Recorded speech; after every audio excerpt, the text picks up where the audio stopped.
An immortal was supposed to reincarnate into power, but some stupid snake hit Steel Respawn like it was a Steam DLC.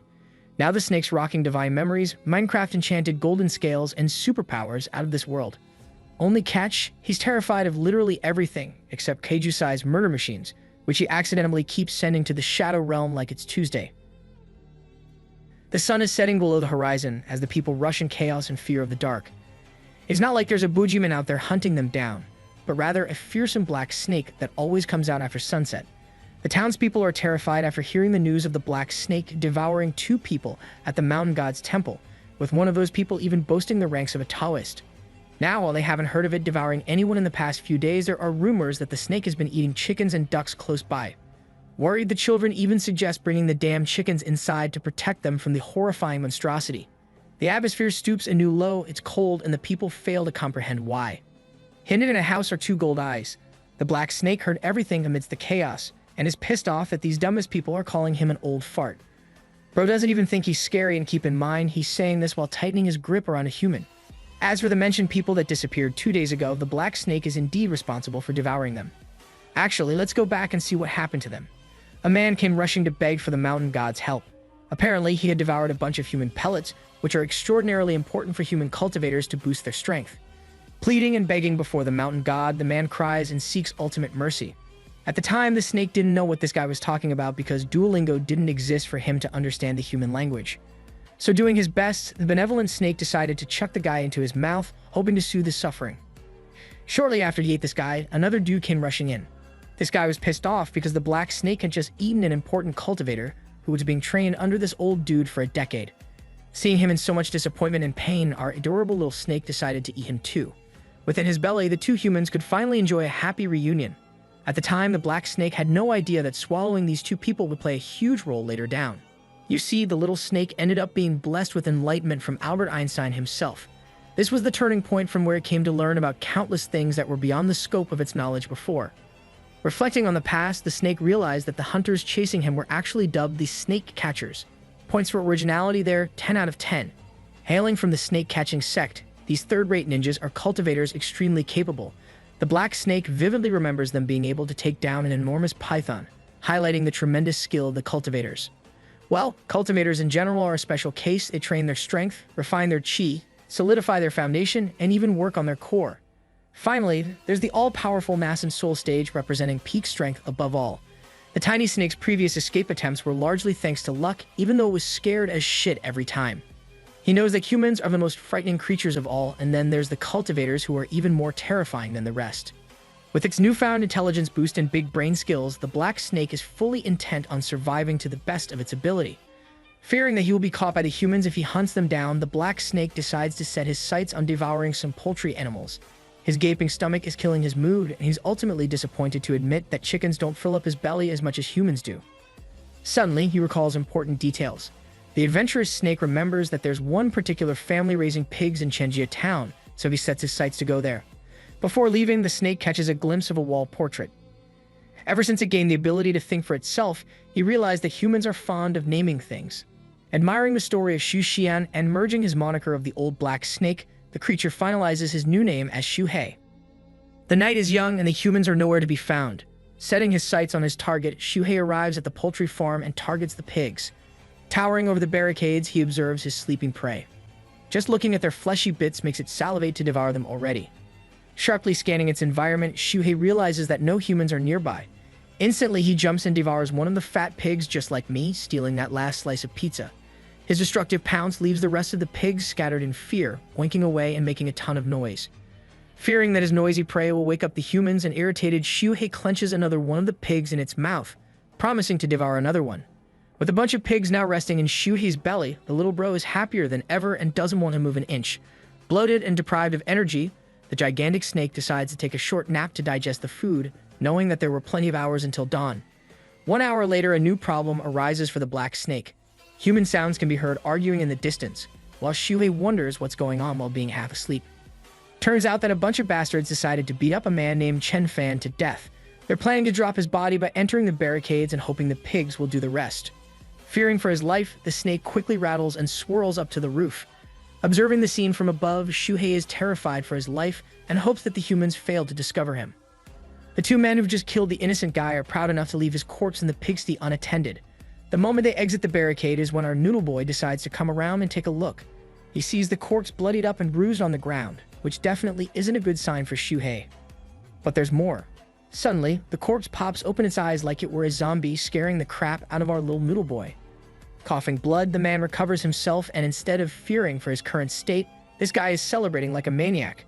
Turns out that an immortal being has been reincarnated into Chen Fan's dead body as a host, which means Truck Kun must have sent him here. The immortal maniac doesn't even care about the injuries he has sustained. After all, he's set on avenging the murderers of Chen Fan. All the while he's mumbling to himself, Shuhei is questioning his reality and wonders who this guy is even yapping to. Chen Fan notes that this body is severely injured, and it's only thanks to his reincarnation that it's even moving right now. Sensing that it's about time to get the F out of here, the black snake prepares to get away. But too bad, because Chen Fan's sharp senses spot him instantly. Instead of fear or shock, Bro calls this guy a low-level beast and thinks nothing of the black snake. Meanwhile, Shuhei is out here shivering in fear, thinking this guy's gonna kill him or some shit. Chen Fan merely ignores the pointless little weakling of a snake and sits down to meditate. Gathering his spiritual energy, his first goal is to heal the wounds on his body. Emanating a tremendous amount of golden aura, the immortal Chen Fan calls forth the demon god Cauldron, which is the greatest treasure he possesses in his reincarnation. The divine dragon's sheer aura is enough to intimidate Shuhei, to the point that the creature thinks it's about to be killed. Snake Boy over here doesn't want to be killed and seems to misunderstand the situation. Bro's out here thinking he's gonna be grilled meat for this guy, and it's not like he can return the pigs either, now that they're resting in his belly. Chanting the declarations of heaven and earth, Chen Fan revels in his glory, stating that in this life, he will conquer the entire world. Bro is the average isekai cultivation protagonist, except he's a side character in this story, and you're about to find out why. With a propulsive lunge, the enormous black snake rips open its mouth to devour and kill this guy before he gets a chance to attack. That single lunge just now destroys the entirety of the pigsty, all the while successfully devouring the so-called immortal. Shuhei swallows his body and realizes that he's made a lot of noise. This means an escape is necessary, so he rushes to flee the town.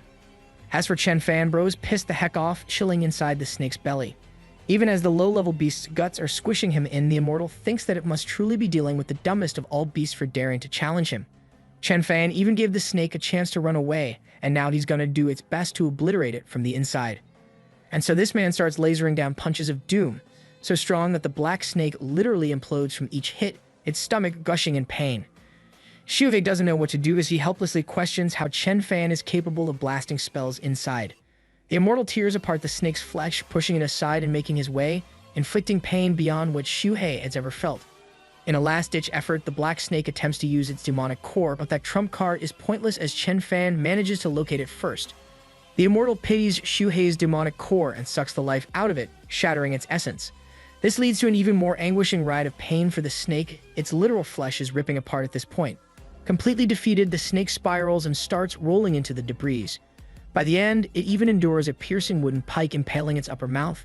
In his final moments, Shuhei reflects on the pain he's endured. Not a single fiber of his being can be moved anymore, and he refuses to accept a death like this. Despite having formed a demon core and having come this far, Shuhei ultimately weeps at its misuse of intelligence. Regretting coming to the poultry farm, he blames himself for everything. Well, while he's dying, Chen Fan is enjoying devouring our poor released snake's flesh from the inside to replenish his own energy. But suddenly, out of nowhere, the demon god Cauldron appears unprovoked. Despite his continuous chanting of collect to reclaim the cauldron, Chen Fan fails to control or retrieve its power. In fact, it grows closer and closer to the shattered demonic core of the snake, bursting into a blinding gleam of light. And then it happens. The golden dragon, the primordial demon god, appears again, having absorbed the essence of the snake's core. Ultimately confused, the immortal Chen Fan fails to comprehend why the demon god is helping the lowly beast, questioning if the snake is one of a kind. Before he can get any of his questions answered, the divine dragon charges a powerful vortex of spiritual energy and blasts Chen Fan with a column of it. The blast is so powerful that it spirals out of control and emerges from every crevice of the snake's ripped open body. Inside, the immortal and proud Chen Fan is being scorched to bits and pieces. His flesh is reduced to dust as the reincarnated being experiences true death. The aftermath is brutal for Shuhei. Snake Boy has been demolished and his body is like sushi right now with its many pieces. The pain is out of control and his demon core is no longer the way it was before. Weeping on the ground, the snake bids well to its lost demonic core, not knowing that it has absorbed the powers of the divine dragon. Chapter 2. A little while later, those vengeful little pigs decided to return the snake a favor for eating them. So they're busy munching on its hard skin by now, but despite their best, they're incapable of biting through its tough exterior. Shuhei reclaims consciousness at last and angrily swats them away, roaring at them not to bite his tail. He scares them off, saying he'll kill every last one of them, especially when his tail is looking cut up from different edges. But an even greater question bothers him. How on earth is he still alive? He's supposed to be dead 10 times over by now thanks to that immortal wannabe isekai protagonist killing his demon core. The demon core serves as a foundation for beastly cultivation, which means there's just no way he could cultivate again. Mourning the loss of his core, Shuhei sheds tears until a realization crackles him down. If his core is truly shattered, then he should have been dead, but it seems like he isn't. And now let's get to his insides, literally. The demon god Cauldron is now serving as an anchor for his source of strength, the same one that Chen Fan proudly spoke of. Astonished and amazed, the unaware snake questions how it managed to replace his core. Things start to add up again, and Shuhei now understands that the cauldron saved his life. But that's not all. It seems that he's gained a special kind of X-ray vision, capable of seeing through the exterior of not just his own body, but also others. He can see the bone structure of pigs and even the roots of trees. It's a new skill added to his inventory that previously only cultivators possessed, so it's a great thing overall. What's even better is that his senses have been sharpened to a tremendous degree, to the point he can see everything with his eyes shut. The weak snake is finally getting some real skills and thinks that it'll find an easier job evading humans now.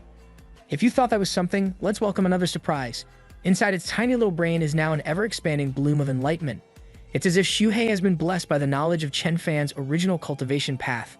Excited at his new powers, Shuhei coils up to heal up his injuries, hoping to imitate the immortal Chen Fan's meditation technique. Recalling what that guy did, he remembers the same exact chanting technique. With the meditation set in motion, Shuhei activates the cauldron's powers and actually manages to heal his injuries. Bro's looking glam and good as new, and all it took him were a few minutes of practice to replenish his spiritual chi. The main idea behind mediation techniques is usually to improve one's own cultivation, but the healing aspect of it is a side effect. Still, Snake Boy grieves the loss of its demonic core, which also means no more spiritual chi storage for him. He wonders if the cauldron can serve as a new storage device instead. The whole thing is incomprehensible to the serpent, leading Shuhei to ultimately decide on leaving this damn town to find a new place to rest. During that period of rest, he'll brainstorm new theories on why he got new powers. Theoretically, the serpent will only continue to grow stronger with time, which is why he wants to avoid any meaningless fights with the humans right away. The intelligent snake is about to leave before it realizes that the delicious pigs are just a few feet apart from him. Setting his sights on his breakfast, this guy devours them all. This leads to a scene transitioning to a beautiful reservoir. The black snake elegantly douses itself with water, bathing in delight. Ever since he became a noob, he's been blessed with new knowledge emerging from time to time. Chen Fan's cultivation powers intensify Shuhei's strengths over time. Thanks to his newfound knowledge of cultivation, the snake now has a solid understanding of the demonic cultivation system, just like the human cultivators have a system of their own. The beasts follow a specific set of stages called the spiritual stage, the establishment stage, the core formation, and even the nascent soul stage. Currently, this guy is sitting at the peak of his first spiritual stage, meaning he's a weak little snake right now.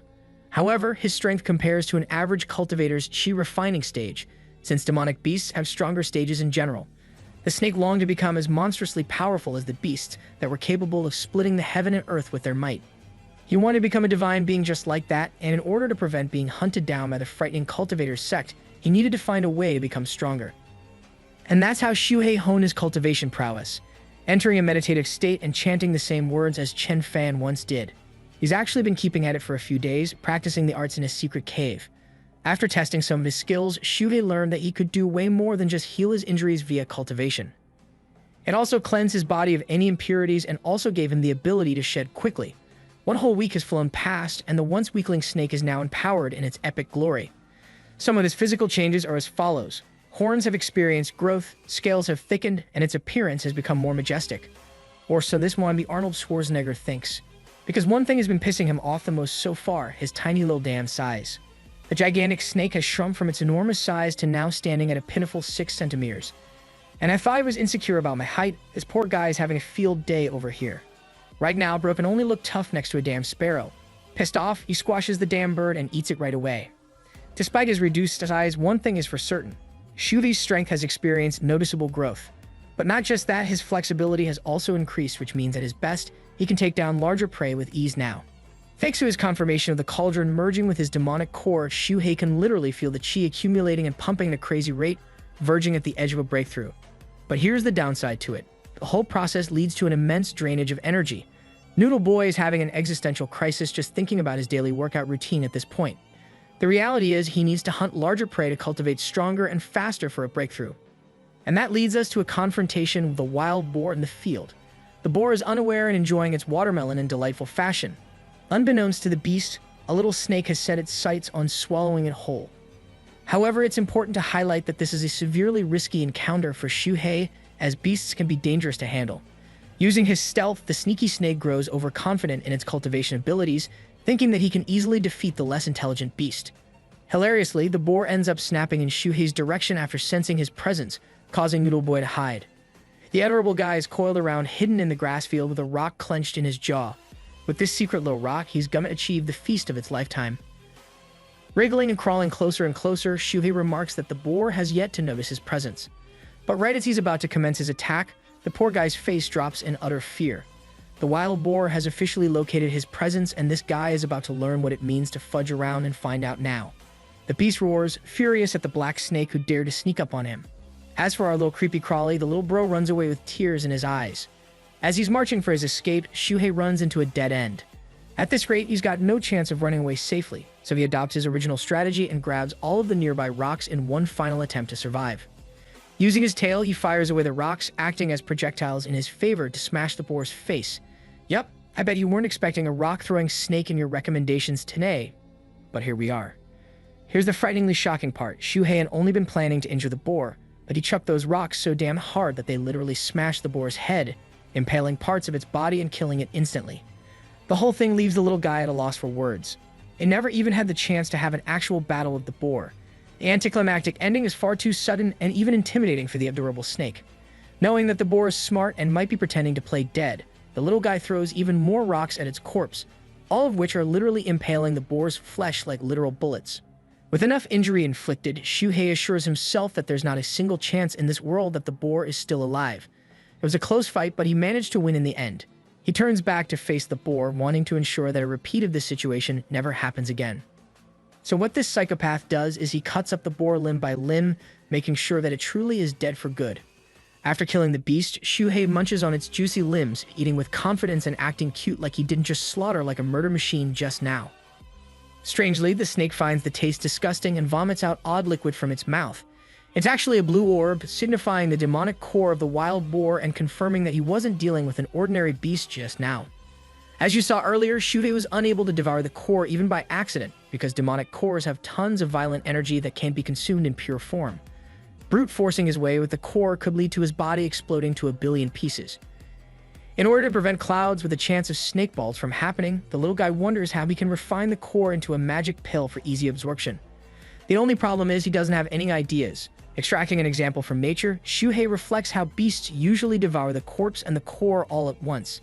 This means that the rumor of the demonic core exploding one's body must be a lie, or else all those beasts would have gone extinct already.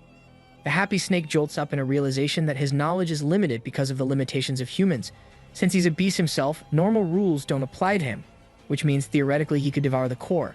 With that thought in mind, Shuhei lifts open his titanic jaw, savoring the blue core. But the funny thing is, he can't seem to swallow the damn thing. It's too big for his tiny mouth. One way or another, Shuhei ends up devouring the core, but the moment it goes down in his belly, a wave of hotness overtakes him. You see, the cauldron inside of him is actually siphoning all of the energy of the blue core all on its own. Thanks to that, the chi is replenishing the snake's strength, and at long last, the little black snake experiences a true breakthrough. This evolved state is called Psychic Level 2, characterized by jutting spikes of gold on his tail. Expressing excitement and shock, Shuhei slices the nearby boulder with a swoop of his tail.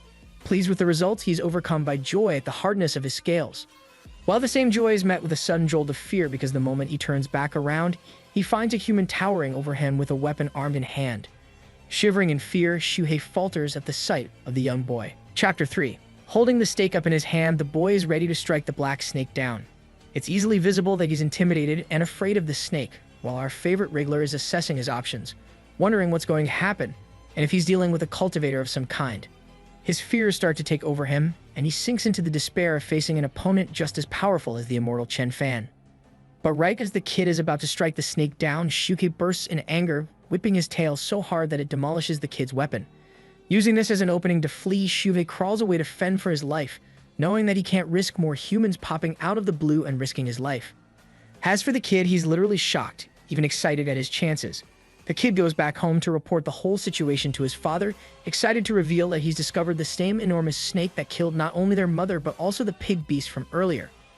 Let's cut to our little noodle boy again. Shuhei has escaped into the forest pathway and finally relieves himself after realizing that no one is chasing after him. At the same time, he senses that the situation hasn't wrapped up yet. A thought clings to his mind, making him wonder if he was truly dealing with a young boy. At this point, even the snake has realized just how dramatic he really is and how easy it is to scare him off. Shuhei rekindles his spirit, reminding himself that he's someone who aspires to become a godlike beast one day to split the heavens, so he can't be frightened by anything that moves at this point. While now that he's arrived at the mountain temple, Shuhei wonders if he should take the general advice of the people and worship the gods. Maybe that will guarantee a period of peace for him. Reaching the same shrine where he achieved his first enlightenment, the snake wonders if his travels will lead to another run with fortune. Arriving inside the temple, he discovers the statue of the mountain god, and in front of it there are a bunch of sacrificial meals offered by the worshippers. Witnessing free food just sitting there right in front of him is enough to make Noodle Boy's mouth salivate in delight. It makes him wonder who the hell even managed to offer such a tribute. Knowing that the mountain god can't devour the food, the little snake does a good job of eating it for him, hoping to worship the deity soon afterwards to show his true sincerity. After consuming the meals, Shuhei stands before the mountain god, praying for a blessing and hoping for success in his cultivation journey. He chants those words again and again until Shuhei hears the giggle of a girl coming from outside. The snake senses a bunch of people approaching using its tremendously sharp senses. Just when he thought things were about to get better for him, even more humans were going to appear out of nowhere. While the little girl dashes into the temple, prompting our trusty little snake to quickly hide. Things are looking rough because at this rate, he's the one who's trapped behind this damned dead end. Using its scanning vision, Shuhei analyzes his escape paths. With only one exit in sight, he thinks that there's no way he'll be able to escape without being noticed by the humans. For now, he observes the activities of the humans that ventured inside. The girl and her master are having a squabble. Clutching a blade around her hand, she threatens to end it all on herself so that this impudent master can't threaten her to do anything. The words Master Q ring a memory in Shuhei's brain. This guy is the one responsible for Chen Fan's damage too. The creepy guy grabs her delicate hand, expressing vile interest. Shuhei reflects that this guy likely killed Chen Fan to death, which means the snake can't risk exposing its presence in front of him. Master Chu grabs her face shut, toying with the girl's body. The whole scene is odd for the snake, who thinks that humans are way too lustful compared to animals who only have a set season for breeding. The disgusting master tosses her down as the girl flails helplessly against his strength. Shuhei is starting to find the whole thing unpleasant and impossible to watch, knowing that this is no way to treat someone in the wild. Master Q grabs the blade, hounding the girl for even thinking of committing suicide. Now he's fully hellbent on making good use of her before ending her life. From his conversation, the observing snake notices that this guy is dumb as hell, but he's also strong. As for the defenseless girl, all she can do is snap back at him, insulting him for daring to break her engagement off and even killing Chen Fan, her sworn partner. She haunts him with the words that even in her death, she will never let him rest. While this dramatic scene is taking place, Shuhei is casually eating an apple sitting on the mountain god's statue. He thinks the idea of killing someone is pointless if it's not meant for consuming food. Originally, Ro didn't want to intervene, but this idiot carelessly ended up applying pressure on the statue's hand too hard, causing it to shatter apart and crash down. The loud thud draws the attention of Master Q as well as the girl. Both of them instantly sense that there's someone here watching the scene, or it could be the intervention of the mountain god. Q threatens the spy to come out instead of hiding behind the statue, while the girl helplessly races ahead to seek shelter from the mountain god. Crashing in front of the statue, she begins to pray, begging her god to save her from this madness. Hilariously, however, in the moment she looks up, all she can see is an enormous black snake. It was at this moment our little noodle boy knew he fudged up. Frightened for life, the lady tries to escape after spotting the spirit beast. Master Q is so lost in thought that he completely forgets that he's holding the knife. The panicking girl ends up running into the knife as it pierces her body. Enraged, the master shouts in panic. He had just killed a woman in the temple. Hearing his scream attracted his students. The king had asked him if he was already done. But Q called them idiots for not noticing a spirit beast in the temple. Armed with weapons, the three men look around for the beast that's doing its best to play hide and seek with them. Meanwhile, Shuhei is out here genuinely tweaking out, especially when one of them announces themselves as an outer disciple of the snake-catching sect. That very name spells his doom, as Master Q sends his students to search around for the tiny beast. Idiot 1 and Idiot 2 get to work, scouting their way around the statue, and yet there's nothing to be found. At this rate, Shuhei knows he's about to get deep fried after being killed if he gets found out. Instead of waiting around playing defense like he always does, little Newell Boy remembers that he's actually a powerful beast. So he lunges out in the open with a gaping mouth, terrifying his assailants. Just the frightening presence of the Black Snake is enough to paralyze Q's students. In fact, Master Q wants to use this opportunity to kill the snake as a means to enter the snake-catching sect properly. With that goal in sight, he charges an attack, ordering his students to delay and stall the beast until he's finished with his air-splitting palm. Shuhei dives down and observes the situation properly. Knowing that the master is the strongest one amongst them all, the Black Snake finalizes his plan to kill all of them before Q can unleash his attack. Establishing a surefire trajectory to his victory, the snake unleashes a mighty swing. To his own surprise, these guys are nothing but absolute dog shit. Q's students are reduced to a near-dead state, while he's left questioning just what kind of behemoth he's dealing with. With just a single attack, the Black Snake annihilated their bodies in the blink of an eye. Forgetting his palm strike attack, Q runs for his life like a scared little cat, surprising even Shuhei by his cowardly way out. Q is a dumbass on steroids because as he's leaving, he threatens the snake by revealing that he'll tell his master about the whole thing. Hearing this, Shuhei hammers down a powerful tail whip on his head, pulverizing this guy's face and literally crushing his brains. With him also dead, Shuhei finally reels in with a moment of silence and peace. Thank God this guy stopped gathering his chi instead of moving forward with the attack. Once again, the tiny murder machine has survived another day. Well, then all starts to add up why he got into trouble. It's because he stole from the mountain god statue, which makes him wonder if he's pissed off the deity. In order to make amends, the dedicated snake offers the corpses of the three men as a trade-off for what it stole. With these people offered as tributes, Shuhei prays with great glee, hoping that these tributes will soothe the mountain god's anger. Funnily enough, the tiny snake chalks up another perspective in his Delulu mind, thinking that this whole incident was the mountain god's reminder to him to cultivate even faster. Understanding his new goal, Shuhei is armed with fury. Well, he's technically not armed at all, if you know what I mean. The Black Snake wriggled away to return to his cultivation on the mountain. A week after the incident, we can see a concentrated flow of energy gathering in the same cave where Shuhei meditates frequently. The demonic god Cauldron is absorbing much of the spiritual chi after the Black Snake's consistent cultivation practice. However, despite his best attempts so far, he's yet to break through the second layer of the current cycle.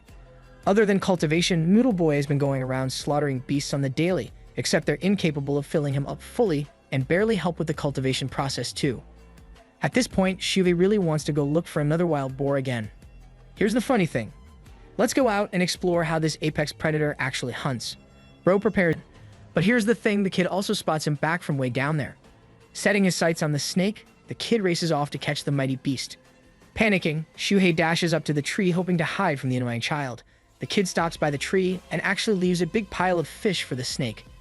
Now this is something that genuinely confuses our boy, because why would anyone help an enormous snake that nearly killed you last time? Anyway, the boy lunges back after leaving the pile, hoping that the old Black Snake will enjoy eating the fish as its reward. Savoring the sight of a proper meal after days, Shuhei wriggles down. Drawing a closer look, he wonders if this is some kind of 1000 IQ manipulator strategy to feed him poison. A concerned Shuhei really doesn't want to test his chances, but seeing as though the fish were still alive and moving, he decides to take a personal look. Devouring one of them in its mouth, the snake is overwhelmed by its delicious taste. Enjoying the meal, the Black Snake dives in the basket, eating as much as it possibly can, completely zoned out by the experience. As for the kid, he's on his way back when suddenly he bumps into a tall, cloaked figure. This ninja-looking guy with insane drip is here to interrogate the young boy, inquiring about the whereabouts of the old Black Snake. Just one look at their uniform is enough to confirm that they're the members of the snake-catching sect who have arrived here to dispose of the Black Snake. Since the kid has gone mute, all of a sudden, the man repeats his words. Struggling for a response, the boy denies seeing any snake around the place. The other one tells senior brother Ding that there's no point in interrogating a child. Suddenly, both of them hear the sound of crows scattering about as if they saw something. Knowing that something is hiding up there, they hurry to find the Black Snake, thinking that this may be their golden opportunity. Well, things aren't looking great because even the boy wants the snake to run away before they catch up to him. These Akatsuki Wanigs suddenly hear a warning shriek coming from the side. Apparently, the old Black Snake has devoured yet another victim near the river. Hearing this announcement, they hurry to the riverside instead of chasing the cliff. This leaves the boys shocked because the snake was clearly up top eating the river, so there's no way it could have gone all the way down to the river. Let's take a look at Shuhei. The tiny murder machine is crawling away as fast as he can after failing to eat some delicious bird eggs. He even got bullied by the birds for messing around and somehow ended up at the river. Too many things don't make sense to him, and he fails to understand the logic of the humans. However, his current focus is to simply escape the snake catchers who are chasing after him. He even wishes to leave this place forever to avoid being hunted again. Observing the horizon, Shuhei ultimately decides that he should flee towards the mountains on the other side of the river, allowing him an easy escape for a few months. Diving into the water, he makes his way past. The grim reality is that winter is soon to approach him, but he doesn't even have any food supplies to nourish himself. At this point, he doesn't see a way on how he could possibly increase his cultivation powers. Surprisingly, Shuhei catches a glimpse of something far more sinister than even he is. A leviathan bursts out of the river with a terrifying bite. Luckily, the black snake managed to dodge the first bite, but this titanic beast's shocking appearance in the river is questionable to him. Descending deeper, the black snake wonders if he's dealing with an overgrown eel of some kind. Finally, he realizes what's going on. This is the creature that is responsible for eating humans on the riverside, only for Shuhei to get all the blame for its misfortunes. From the looks of things, it appears that the gargantuan monster is grievously injured, which means it probably faced a snake catcher during one of its encounters. The big question is, why did this overgrown, beastly bastard try to eat him just now? Shuhei shivers at the thought of ending up as the creature's food source. But that makes him wonder if he can switch their roles, and if he can somehow use this damn eel as a food source to get through the winter. Still, Shuhei refuses to challenge it head-on, knowing that it's strong enough to face off against a snake catcher and escape. Surprised, the giant eel decides to chase after the tiny snake. The last thing you want to see is a house-sized jaw opening up to devour you whole, and that's exactly what our little noodle boy is witnessing live. Luckily, he evades the attack, causing the eel to get thrashed from its own momentum. Things aren't looking too good for Shuhei either, as he's succumbing to constant exhaustion. An idea suddenly bursts in his mind. Instead of escaping, he goes for the offensive approach to penetrate the creature's barrier with one singular strike. Thanks to his lunge, the black snake manages to tear off a piece of flesh from the creature, though he deeply despises the texture of its flesh. To his utter shock, a vortex of flame starts engulfing him in the water. This kind of witchcraft doesn't even make sense to him. And then it clicks. That wasn't even an actual ring of fire, but a hallucination created by the eel after Shuhei devoured parts of its flesh.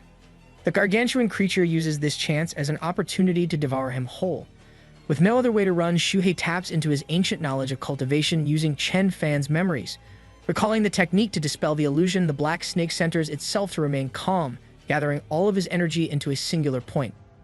Chanting the same divine declaration as he did, the black snake roars a powerful shriek, annihilating the fiery illusion created by the monstrous eel, obliterating the domain. His astonishing feat is shocking even to him, but right when the tiny murder machine is about to celebrate, the eel pops right up in his face, moments away from swallowing him whole. It really seems like there's no way out of this one. Even Shuhei knows it and comically coils up, bracing for impact. Coincidentally, the golden spikes of his tail end up forming contact with the eel's jaw. And here's the frightening part. Those spikes are easily capable of shredding the eel's gargantuan body in two, ripping off its flesh and killing it instantly. Even the black snake can't fathom what he just did or how he did it. Turning to his golden spikes, Shuhei succumbs to the realization that his tail is truly out of this world. In fact, it makes him wonder just how powerful these scales will become if he continues to evolve in the future.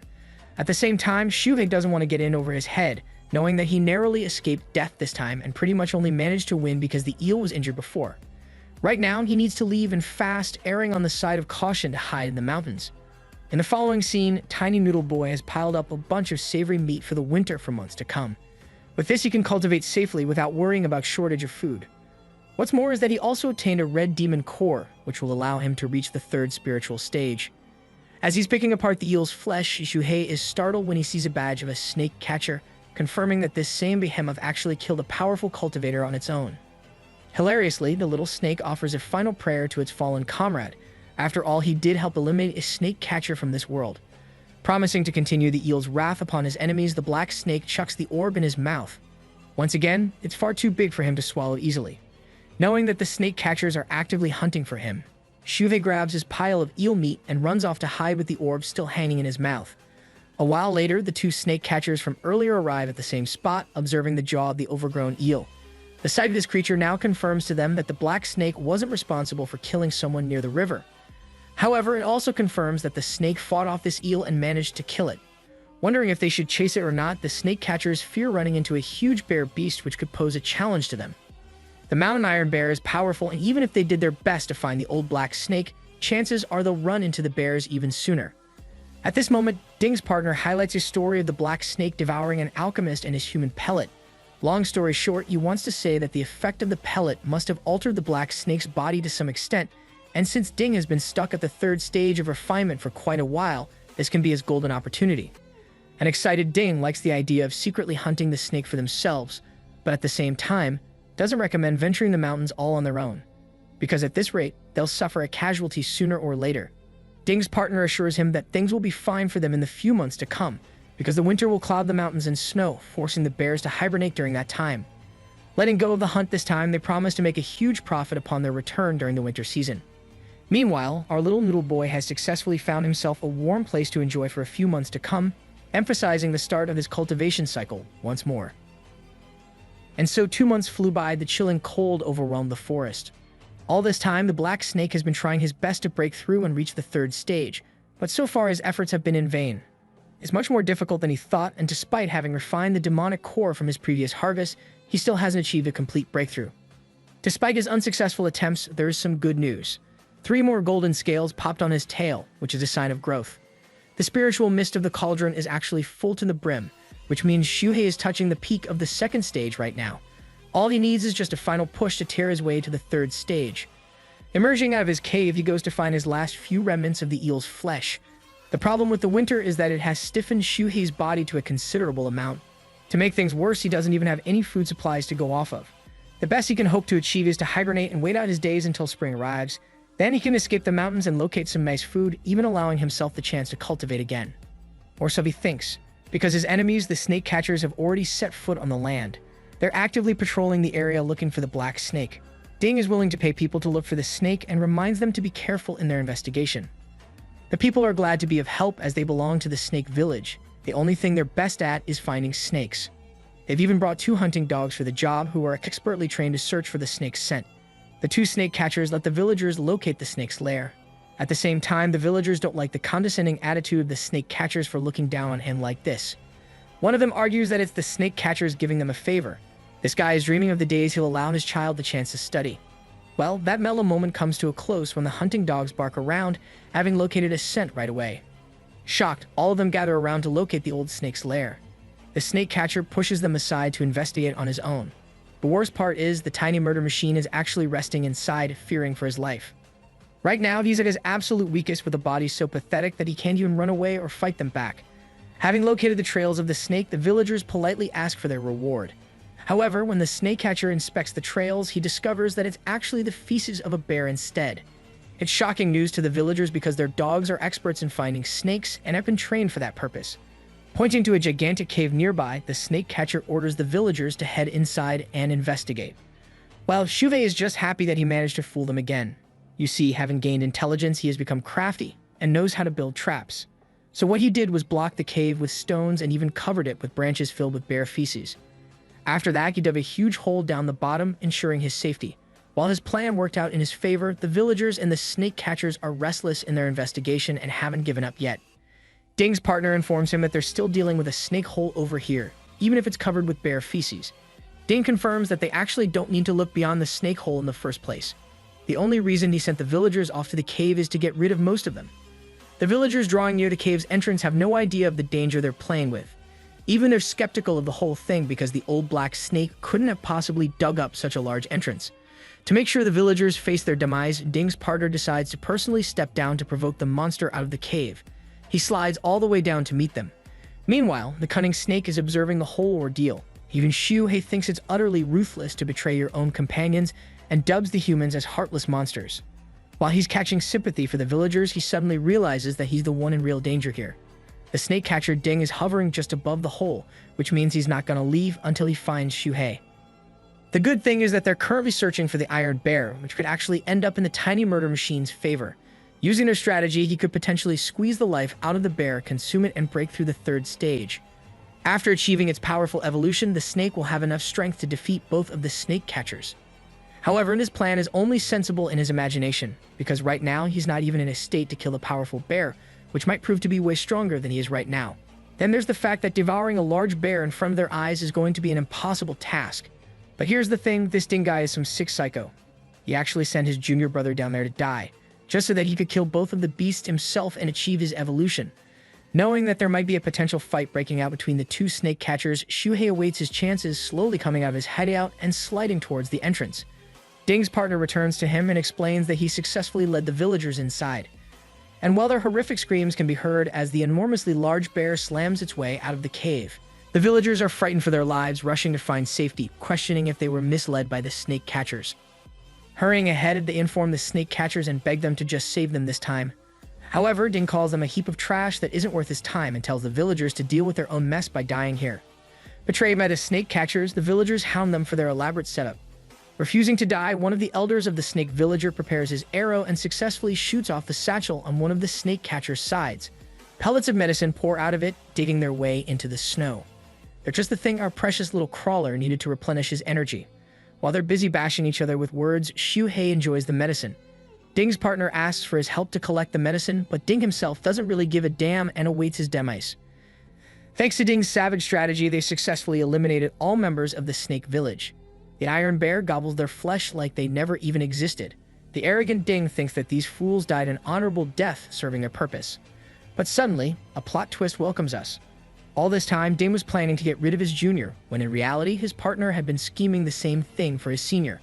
He pushes Ding with a powerful gust of wind, launching him straight down towards the bear's mouth. As Ding is helplessly falling down, he collapses before the towering bear's wrathful domain. Questioning his partner's betrayal, Ding roars at him. But the junior finds the situation amusing and even mentions that he's been plotting this trap for a very long time just to get rid of him. After all, Ding wanted to face the bear all by himself, and now he's got a personal one-on-one appointment with it. This guy is even more sinister than Ding because he's not doing it for some personal gain or cultivation accomplishment or anything. This man simply cares about murdering Ding in cold blood.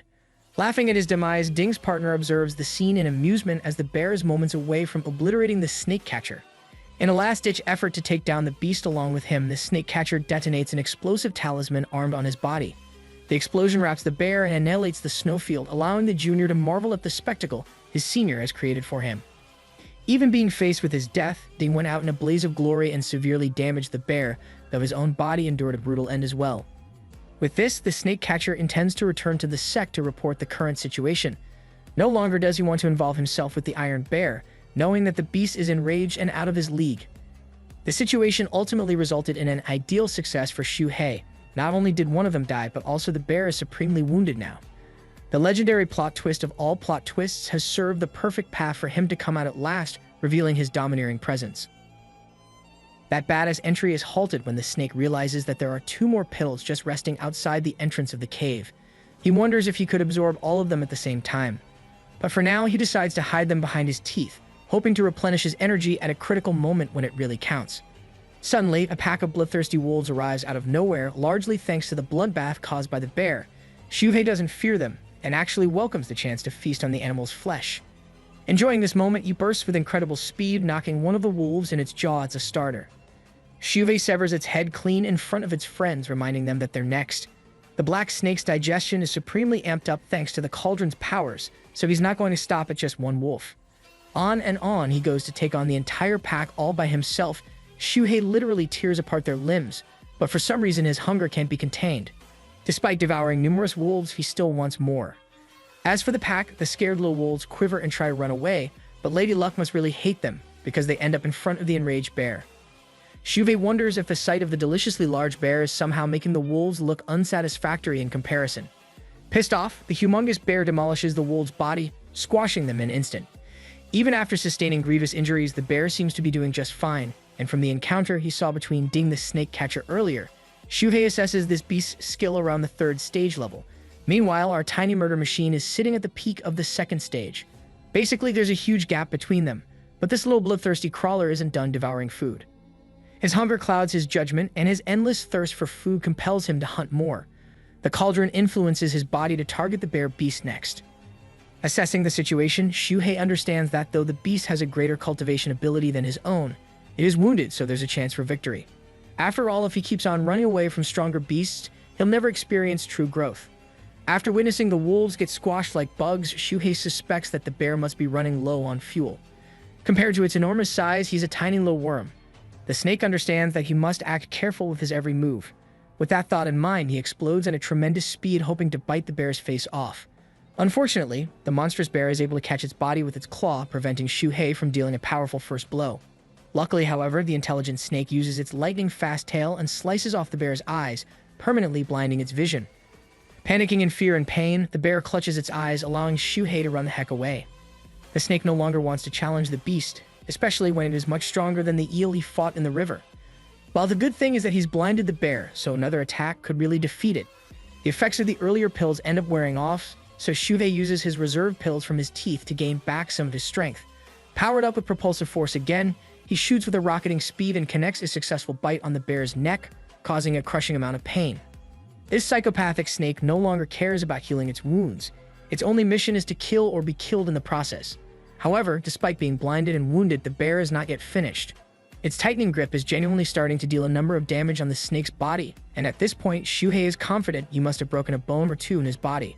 However, if he lets go here and now, his progress will have been for nothing. Determined with the eyes of a true predator, Shuhei hammers down on tightening his grip, ensuring that his bite severs the creature's head off. The consistent pain causes the large beast to scream in agony, but the snake is still unwilling to let go, considering it his one final move. In the end, Shuhei is launched on the heavy snow, tossed all the way down. Thanks to his earlier maneuver, the tiny murder machine managed to bite off the bear's throat and even dismantle it on the ground. Next up, he's going to deal the killing blow from a distance.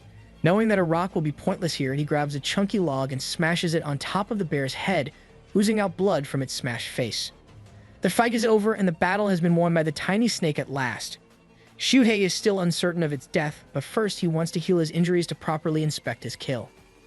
Unfortunately, before he can do that, the sneaky wolves decide to show up right after the defeat of the bear, hoping to scavenge the loot from him. Shuhei is pissed off and shouts at the wolves, but of course he's too injured to fight properly and fend them off. Back into a corner, the black snake devours the final pill, plotting to kill every last one of them. The bloodbath continues for another 2 hours until a pile of bodies rests on the ground. This man has become the John Wick of the wild, having hunted down all the assassins that came after him. Shuhei catches a breath, but ultimately knows that the effects of the rejuvenative pill will soon wear off. Considering that he's already injured, the black snake hurries to find a safe spot to relocate and cultivate its body. After all, if he's sloppy here, he'll leave enough clues for the snake catchers to find him again. So, using his intelligence, he grabs the bear's corpse and drags it along while passing by the corpses of the villagers. In a way, Shuhei pities the frail humans to die such a merciless death in the cold. While he's making his way, he suddenly finds the same man from earlier, the one who was talking about earning money for his son's education. To Shuhei's surprise, the hunting dogs are still resting by his corpse, even after his death. Unaware why these animals display so much loyalty for the human, he inspects their bodies, only to discover that the dogs have actually already frozen to death. It's a tragic sight, and a sign of true loyalty, that the dogs refuse to abandon their master even after their death. The whole thing fills up Shuhei's heart with gut-wrenching emotion. After all, at the end of the battle, the only one who remained was the most cunning of them all. Anyway, he somehow makes his way to a new cave. The good thing about this hideout is that there's a pool right in front of the cave, meaning snake catchers will have a really hard time finding him here. Swallowing the bear's flesh, the snake frustratingly enjoys its meal. The delicious taste is one other reason the cauldron was going crazy for the hunt. At long last, the absorption process kicks right into motion, funneling the spiritual energy inside and kickstarting another evolution. More golden spikes appear on the snake's tail as Shuhei weeps for his agonizing evolutionary accomplishment. He has finally entered the third spiritual stage. Noodle Boy cuddles with his pretty golden scales and thinks that his adventurous battle was worth it in the end. In fact, this guy is already fantasizing that he'll be an unstoppable force of nature by spring, cementing his position as the Mountain King. 3 months have now passed. Spring is here and no longer is the forest haunted by the cold. Shuhei has been enjoying his sleep and has since grown 8 centimeters and 11 total golden scales. With 3 months past, his body has not only increased in size but also become sharper in perception. He can instantly spot 2 large boars nearby from just his cave alone, so his new goal is to hunt them both down and replenish his energy. He does exactly that by annihilating one of the boars, leaving the other one quivering in fear. Turns out that this one is a female and it's actually pregnant. Bearing some level of human conscience and morality, the black snake ultimately decides not to eat her, knowing that it's necessary to preserve the natural balance. So he simply drags the boar's body out of the place, confusing the female boar as he leads her without harm. The way things are looking right now, the snake intends to find a sufficient food supply since he can't hurry back to the village anymore. And that means if he's excessive and kills every single prey in sight, there will be nothing left for him to eat. Shuhei wants the animals to reproduce and the younger ones to stay alive. Having scanned a good view of the mountain, Shuhei concludes by discovering 20 roe deers, 30 musk deers, and hundreds of rabbits all over. This means as long as he's careful about his eating habits, things will go just as planned and he'll forever be self-sufficient. At the same time, these resources just won't cut it for his plans of cultivation. The black snake narrowly escaped death in his previous battle too, which means he requires more opportunities and even greater challenges to become stronger. With that thought, Shuhei declares that he shall head home. And by home, he means the majestic Thousand Snake Valley. This valley is swimming with enormous and tiny snakes all around, elegantly enjoying the spring with the blossoming season. Having entered the valley, Shuhei is tempted by these these snakes. The white snake can't stop herself from tempting him. But this man isn't a simp anymore and bids her farewell in all his glory. The tiny murder machine analyzes his growth, knowing that if he was just as ignorant and simple as his kind a year ago, then he would have followed the same path as them. However, now that he's set on a greater path, the little things no longer interest him in his way of cultivation. Instead, the determined little fellow has come here for the sake of training. His ultimate objective is the divine snake fruit, a sacred object that achieves true maturation every 3 years. Thanks to this spring, the fruit is going to reach maturity once more. Shuhei intends to obtain it and improve his cultivation powers, thinking that it will boost him incredibly well. Here's an interesting backstory. The very reason he reached enlightenment and knowledge is because he ate the fruit 3 years ago too. If he can manage to eat it again, he might be able to break through the 4th stage without any hassle. After reaching that stage, Shuhei will gain even greater abilities like magic spells instead of relying on basic-ass physical attacks. His contemplation is interrupted when 2 intruders walk their way into the Snake Valley to find the sacred fruit. Strangely, the voice is familiar to him, making him wonder who it is. It's revealed at last that it's actually Ding's partner, the same guy who betrayed him in the end. Apparently, he's brought a top-tier Instagram baddie alongside him. The snake catcher grieves the loss of his senior brother and hopes to do a good job by impressing his senior sister with the sacred fruit. The lady has come here searching for at least 2 of them. Knowing that there's danger up ahead, she applies something called the Relger on him, assuring him that there's nothing to worry because she brought a powerful magic weapon this time. The only threatening beast they need to worry about in this valley is the old Snake King. If it comes out to attack them, all they have to do is whip out their trusty gallbladder medicine and throw piss at it. Hearing their conversation gets Shuhei irritated like hell. He wanted a smooth run without any interruptions, and once again the snake catchers have arrived to ruin his day with a powerful magic weapon too. Unfortunately, if he tries to escape now, he'll lose his chance of obtaining the snake fruit. Reflecting on his experiences dealing with 2 enormously powerful creatures in the wild, Shuhei wonders if he can defeat both of these snake catchers with his might. For the first time, he's actually confident, only for that confidence to be robbed of him as a powerful gust overwhelms the surroundings with its scent. Knowing that danger is approaching, Shuhei hides inside the pond to avoid the scent, hoping for another plot twist to occur and cause the snake catchers to argue again. While the same scent ends up killing a lot of the snakes in the valley, the snake catchers are using this as a mechanism to bait the old Snake King out. And if he doesn't show up, then they'll just grab the fruit and run with it anyway. It's plausible that the Snake King has already died, as 10 years have passed since its existence. Eavesdropping on the humans' conversation, the determined snake assures them that they're the ones who are going to die instead. Trusting his physical capabilities, Shuhei is certain that he can beat the arrogance out of the lady. Wondering about his moniker as the old black snake to begin with, Shuhei finds himself confused. At the same time, he's currently focused on watching the snake catchers approach the beautiful fruit. Sensing the arrival of a threat, she alerts Ding's partner to stop as someone is close by. This puts our murder machine at a high risk, making him question if he's been found already. But Lady Luck is at it again, as suddenly the ceiling bursts open and the glorious black snake appears to attack them. The senior lady evades its attack, and it turns out that Shuhei is completely baffled by what he sees. All this time, he's been called the Old Black Snake, when in reality the name is actually supposed to belong to the Snake King. Now it makes sense why he has such a terrible reputation among the snake catcher sect. The old Snake King shrieks at the humans for entering its territory, while the confident lady utilizes her hand sign to manifest a swamp spell, shielding her from the attack. A real fight has begun. Meanwhile, our tiny murder machine is still hiding. He's actually impressed by the sheer might of the snake catcher as well as the old Snake King. The lady uses a secondary spell, Spiritual Bell, while taken to the skies. Thanks to this magical weapon, she hammers the old Snake King with a deafening sound. The same sound is so annoying that even Shuhei can't bear its presence. Next up, the expert hunter unleashes a barrage of darts, but none of them seem to have any effects on the gigantic Snake King. Thanks to its tough exterior, no attacks seem to get past its body. This means the snake catchers have to come up with a different strategy.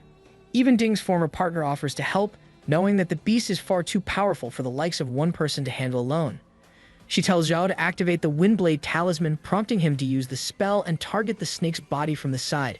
Together, their collective spells are starting to overwhelm the Snake King.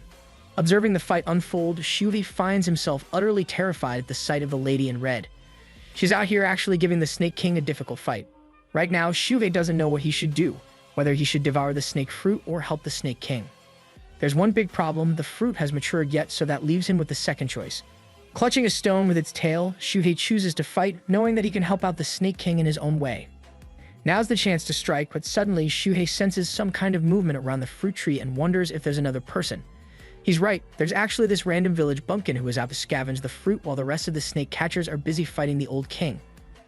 This is bad news because this guy could genuinely threaten the fruit's maturation. Pissed off, Shuhei comes flying towards him with a raffle opener, enraged at the man's audacity to harm the tree. Panicking in fear, the man grapples with the tree and shivers in fear, but it's already too late as the black snake swallows him whole, alongside the tree roots themselves. In his attempt to slaughter the human, he ended up swallowing too much of the tree. The gigantic tree causes him a truckload of pain, sinking in a feeling of disgust and bloating inside his belly. Unable to devour it, Shuhei has no choice but to spit it out for his own safety. Chanting the declaration of the cauldron, the snake seeks help from his core. But to his shock, the cauldron is sealed shut, which means he's fine and didn't get poisoned by the tree. The leaves are the real problem, as they could be lethal for consumption. Shuhei wonders if his sudden need to vomit was produced by the same leaves. But his past experience reflects otherwise, as he managed to eat the herb collector without any trouble, while the cauldron had to refine the leaves of this tree. Confused, he stops thinking about the uprooted tree. Right now, Shuhei urges to escape, preventing the snake fruits from falling into the wrong hands. Let's go back to the tragic conclusion between the battle of the Old King and the snake collectors. Unfortunately, the Black Snake was no match for Lady Song and Junior Jean. Both of them feel like it was an easy battle, and all they have to do now is collect the fruit and reap the benefits. However, to their utter shock, the entire tree is gone. Senior Song is frustrated and wonders who is responsible for this. However, Jean thinks that the lady has betrayed him and actually had a secret accomplice all along. He accuses her of treason while Song tries her best to feign ignorance and defend herself, clarifying that she didn't do anything at all. Their argument continues as Jean blames her for having a secret companion, while Song argues that she doesn't have one at all. This is the perfect moment for Shuhei, allowing him just the time to exit out of the location. Feeling betrayed by Song, Jean takes matters into his own hands and equips the teleportation jade token. He's intent on complaining to their master to reveal the real culprit. But the moment he's about to use the token, another senior brother arrives to stop him. Turns out that this guy was sent in secret to observe them. He's disappointed that the two started fighting each other instead of focusing on the mission. Jean wonders if it was the older brother who obtained the tree in hiding. However, the man admits that it wasn't even him but someone else. Whoever it was, they're a cunning person for sending a normal person to uproot the tree.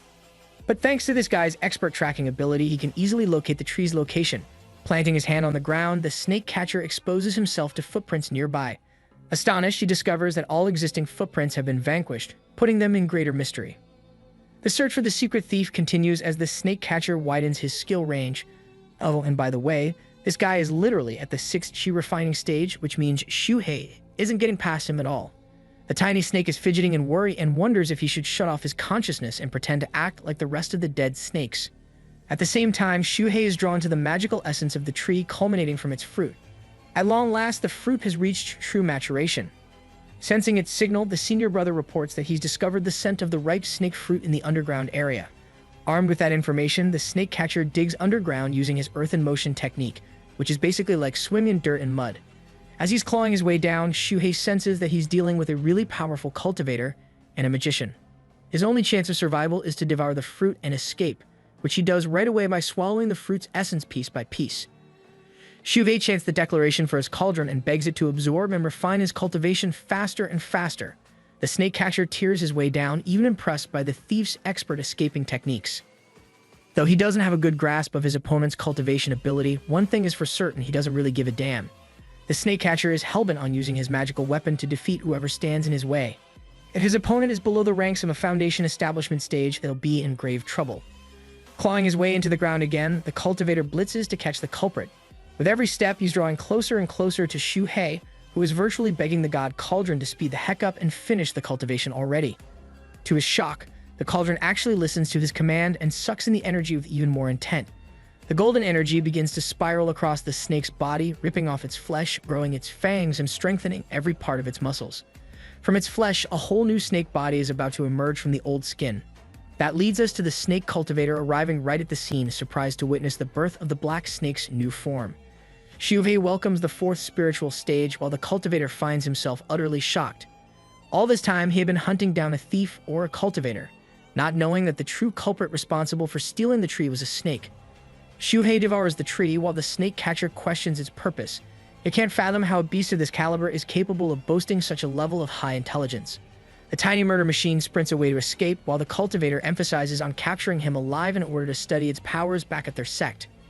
Xiuhei, on the other hand, reflects on his ever-growing golden scales on his tail. Aside from that, he's also become much stronger overall, meaning there's nothing stopping him now.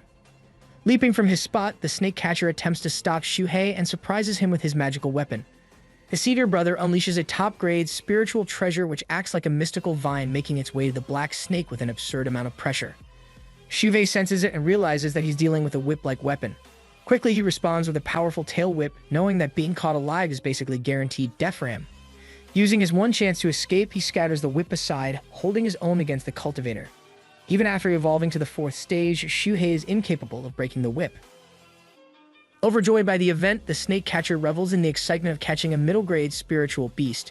He thinks the black snake is no match for the might of his mystical weapon, and soon this battle will be over.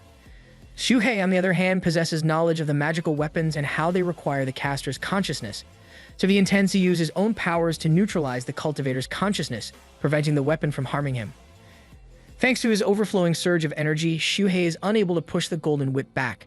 The snake catcher reflects that it's a foolish approach to overwhelm the spiritual treasure. His consciousness won't be overwhelmed until an opponent with the foundational stage strikes him. But while he's basking in all of his glory, Xiuhei pops an opening and devours the golden whip with his mouth, hoping to imprison the physical form of the weapon. The special treasure pulses inside his body, causing him surging pain from the inside. But thanks to his endurance, things are looking good. The snake is hoping for the cultivator to simply give up control over his weapon at this point. This successfully ends up happening as Xiuhei literally swallows the special treasure whole, robbing the cultivator of his prized possession. Thanks to that, he can safely run away now. The cultivator tries to chase him, but his efforts are ultimately useless as even after 30 minutes, he's incapable of locating the black snake. So far, Xiuhei has been excellently exhausting him by luring him to different passageways in the cave, making it difficult for the cultivator to catch up. At this rate, the warrior has already consumed a ton of his energy just wasting around. As for Xiuhei, he's sprinting incredibly fast with the weapon still in his body. Noodle Boy knows that this guy is about to become his meal the moment he reaches total exhaustion. He has to make sure that he can successfully lead an offensive strike to end this guy's life. The best way for him to achieve that is to fight the human head-on in a close combat-style duel. Even during their earlier battle, Xiuhei observed the weakness of the cultivator, who stood a dozen meters away just to maintain his distance. With the terrain getting narrower, Xiuhei believes this is the perfect opportunity for him to paralyze the cultivator with a surprise tactic and catch him off guard somehow. Meanwhile, the warrior chasing after him thinks that he might finally stand a chance because the snake is slowing down. He's already plotting schemes to rip open the snake's belly just to retrieve his prized weapon. Not just that, somehow this imbecile also thinks he'll bring the snake back to the sect alive after doing that. Chanting the use of the heavenly wind blade, the cultivator targets the snake, creating the exact opening Xiuhei was waiting for. Using this moment, Xiuhei becomes Sonic the Hedgehog and spirals into a wheel, blitzing forth with incredible speed and deflecting all instances of the heavenly blade. It's thanks to his hardened skin that he's immune to the same attack that would normally disintegrate middle-grade beasts. Knowing that he's backed into a corner, the cultivator seeks help from his snake-cutting sword, hoping to strike the beast down in close quarters. Supercharging his spiritual energy, he covets himself with blue aura. This time, the cultivator is hellbent on slaughtering the snake, no longer leaving any room for its capture. Using the powerful snake killer sword, he unleashes its wrath, prompting Xiuhei to clash against the weapon with the golden scales of his tail. The battle between the two is legendary, and the arrogant cultivator is shocked that Xiuhei's monstrous scales are capable of resisting the sword's slash. Achieving its ultimate objective, the snake coils around the cultivator's leg, roaring that the human is unqualified to destroy its golden scales. The battle ends with the cultivator slammed down. His snake sword has also been destroyed. The only reason the human even survived is because he poured everything in his final defense. From one look at the beastly black snake, the cultivator is struck by disbelief. There's no way this is an ordinary creature, and at this point he's even ready to assume that the creature is a dragon youngling. Fearing its wrath, the cultivator hastens to run, knowing that he's got no chance of defeating the monster. His best shot is to escape underground, but his spiritual energy is so weak that he can't cast another technique. Luckily, the man locates a hole just on top of him. and with his final remnants of wind energy, he bursts up to the skies to report the situation to his sect. Meanwhile, Shuhei is startled by his sudden takeoff. Here's the fun bit. Despite trying to escape upwards, he forgot about the snake's skin that was shedded just earlier by the black snake. The cultivator finds himself trapped, unable to free himself. Not just that, the snake has already caught up to him. Before he can even follow up with a second thought, boom, Shuhei takes off his arm clean. All this time, this cunning snake had planned this strategy. In the end, Senior Song and Junior Jan can only hear the terrifying screams of their companion. They can't fathom how their senior brother could ever get injured. Well, using the detonation talisman that every snake catcher is armed with, the senior brother somehow escapes the snakeskin of the loud explosion. Panicking, he returns to his companions, informing them of the dragon Yumling hidden in the cave. Senior Song is incapable of comprehending his words, as that would imply that the creature possesses a nascent soul. Jan, on the other hand, grabs Professor Yapology and reminds her of their senior brother's pathetic state. He wants her to run because the threat is far too powerful for them. While they're busy being frightened, our tiny murder machine makes his way out of the cave. He's agitated because that last-ditch talisman ruined his plans. If these people manage to escape, the entire sect will come after him. As for the senior brother, he commands his companions to head out of the valley to maintain safe distance from the monster. His only order is for them to return to the sect as fast as possible so they can report the situation to their leader. This guy has truly become an eyesore in Shuhei's sight. But right as he's about to run off, the deceased Snake King somehow ejects a poisonous stream from its head. Yes, even after their heads are severed, snakes are capable of ejecting venom. This is bad news for the careless cultivator who is rolling on the ground in pain. Thankfully, he had a detoxification pill to save his life, but what good will that do because Shuhei is bursting with incredible speed to chase him down. Knowing that he's completely outclassed and has nowhere to run anymore, the cultivator invokes his top-grade spiritual grade item. Thanks to its surge of energy, he takes off like the Flash. But little did he forget, our tiny murder machine has even more tricks up his sleeve. Shuhei deliberately plucks out one of his golden scales and throws it like a missile headed the human's way. Despite the cultivator's speed, he can't outrun the power of the plot and gets pierced to death, ending his life.